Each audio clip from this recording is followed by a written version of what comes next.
So we've already taken off one of the back legs, and I'm getting the roast off. And there's the tenderloin, just running down the spine and following it. The better views on the other side. There's no joints to hold on to the front leg, so it's pretty easy just to pull back and use the gravity of the deer to let it come right off. Can't see very good, but I'm getting the neck meat off, just kind of sliver by sliver. I don't get everything in one big piece. Following the ribs real close all the way till you hit the hip bone. And we're gonna just work your way to where it's just the fascia shown and just cut it off. And there's the back strap. And then we're gonna start running our knife just parallel with the ribs. Throw away the bloodshot and just start getting all of that off. Good stuff that you can off the ribs. Just using the rib bones as a guide to get as much as you can off. I'm just going to keep doing that.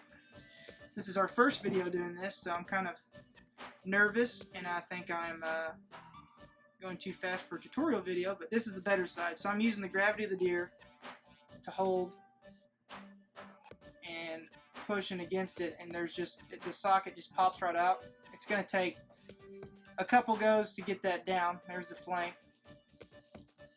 And this is just something where it's just going to take repetition. You have to get out there and cut some deer up and find out where everything is and learn the anatomy of a deer. But shoulder's the easiest thing to get off. And that's a bloodshot shoulder.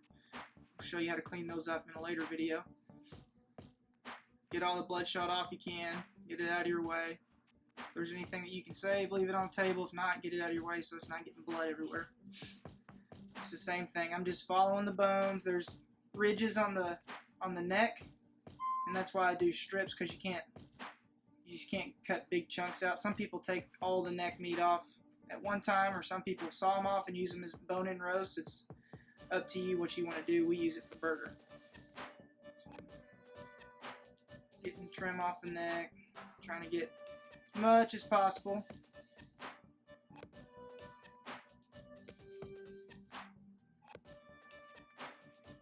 It wasn't much good on the brisket part of this deer, where the exit wound was, so you want to make sure and check that for lead, stuff like that you don't want to bite on or get in a grinder.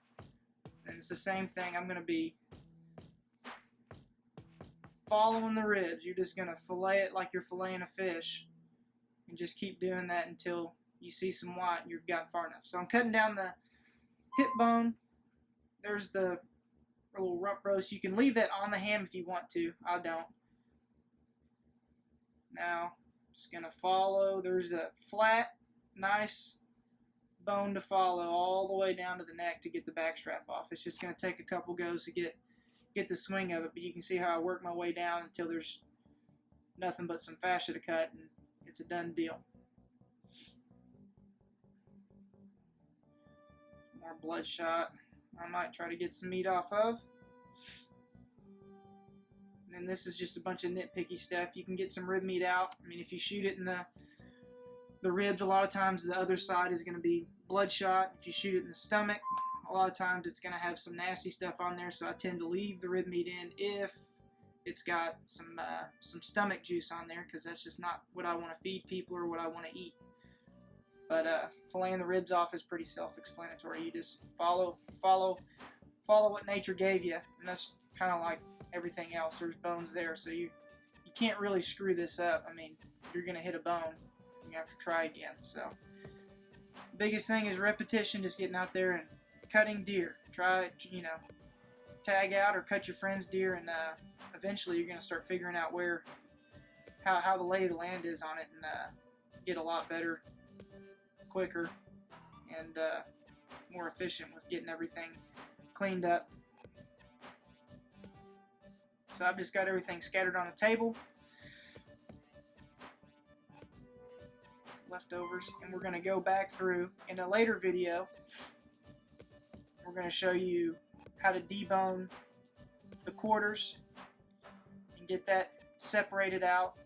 Have your burger meat, have your steaks and stuff like that, what you're going to be using for it, and then we'll have another video after that that'll show how to clean up your steaks and get those ready with none of the fascia and silver skin on it, so that it's not so chewy, and you can just don't even have to tenderize it. You can just pan sear it and eat it. But that will come on a later video. Let us know what you think, if we can make anything better.